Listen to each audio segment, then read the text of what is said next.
राधे राधे, सुप्रभात। जाओ सीधा सीढ़ियों में, ऊपर ऊपर बोला है ना बेटा, तो ऊपर जाओ, बस वहीं बैठ जाओ, बैठो वहीं पे बैठ जाओ, सिट डाउन, सिट, बैठ जाओ, बैठ जाओ, good girl, very good girl.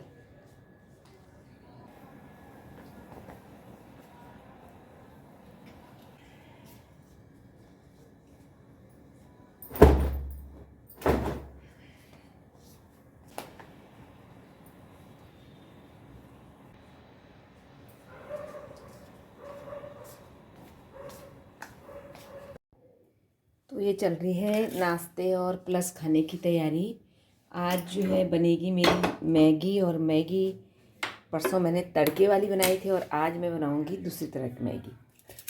ये चटनी के लिए मूली कटी हुई है, और ये बन गई है लहसुन की पत्तों की चटनी। आजकल लहसुन के पत्ते हो रहे हैं ना खेत में मेरे, तो लहसुन के पत्तों की चटनी, हरी मिर्च, टमाटर, धनिया, पुदीना, ये उसकी चटनी है। और ये दाल की तैयारी है, ये टमाटर, लहसुन, प्याज पीस के तैयार हो चुका है। और ये मूली की चटनी बनेगी। अब आप कहेंगे आज स्पेशल चटनियाँ बन रही हैं, तो आज मेरे यहाँ स्पेशल मेहमान मेरे आ रहे हैं, देव और देवरानी। उनको मैंने बोला कि दिन का खाना मैं बनाऊंगी, तो इसमें बन रही है दाल,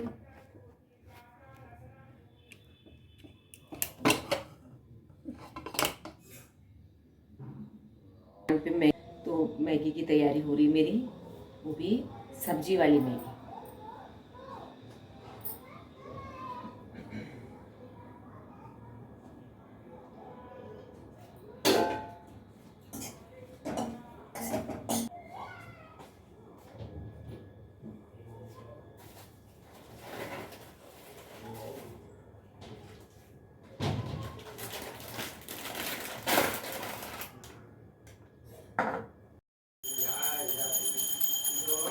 तो ये मेरी मैगी की तैयारी चल रही है। ये बन गया है मैगी का पानी। मेरा मन चले तो मैं तो इसी को पी लूँ भाई, मुझे तो इसका मसाला ही बढ़िया लगता है।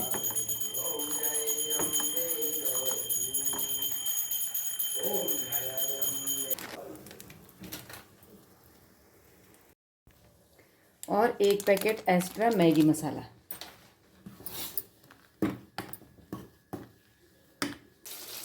और ये है बंद गोभी की सब्जी, अधपक्की सी।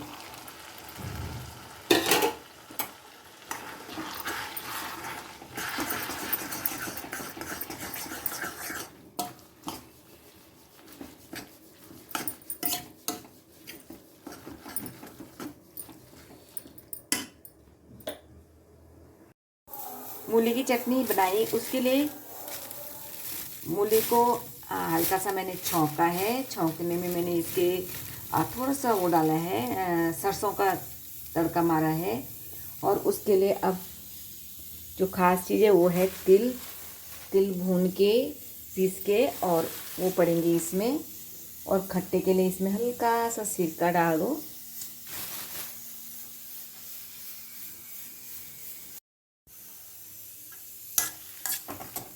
तो ये वो जो मूली मैंने काटी थी, ये वो मूली की चटनी बन गई है। इसमें तिल मैंने डाले हैं और हल्का सा मैंने सिरका, 2-4 बूंद सिरके की डाली है खट्टे के लिए। वैसे तो हम रोज़ अपने लिए खाना बनाते हैं, लेकिन जिस दिन कोई आ रहा होता है उस दिन मन में थोड़ा उत्साह सा होता है और कोशिश करते हैं कि बहुत अच्छा बने, पर कई बार वो गड़बड़ भी हो जाती है। मेरे से तो अक्सर उस दिन चावल सही नहीं बनते हैं जब कोई आने वाला होता है, और दिन बढ़िया बनेंगे, उस दिन चावल गड़बड़ ज़रूर होंगे। होते हैं जो बिल्कुल जिनसे ऐसा लगता नहीं है कि कोई बाहर का है, जो ऐसा लगते हैं कि बिल्कुल घर के हैं, उनके साथ इतनी चिंता वाली बात नहीं होती है। ऐसा लगता है कि अपने घर के ही सदस्य हैं, तो इतना टेंशन वाली नहीं होती बात।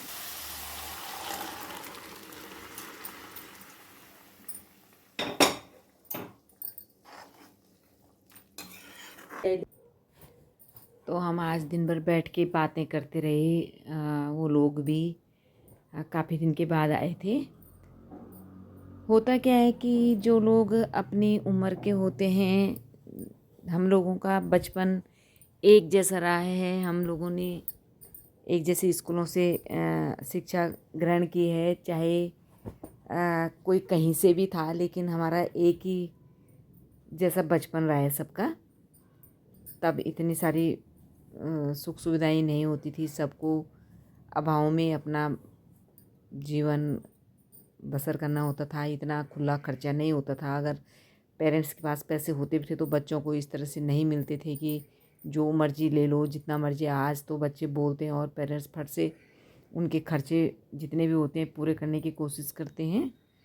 पर हम लोगों का ये था कि हम कैसे स्कूल जाते थे, कैसे मतलब कैसे बड़े भाई बहन की बुक्स से ही पढ़ना था, कैसे गांव में किसी की भी बुक्स चल जाती थी। हमें ऐसा कुछ नहीं होता था कि नई किताब या कुछ भी।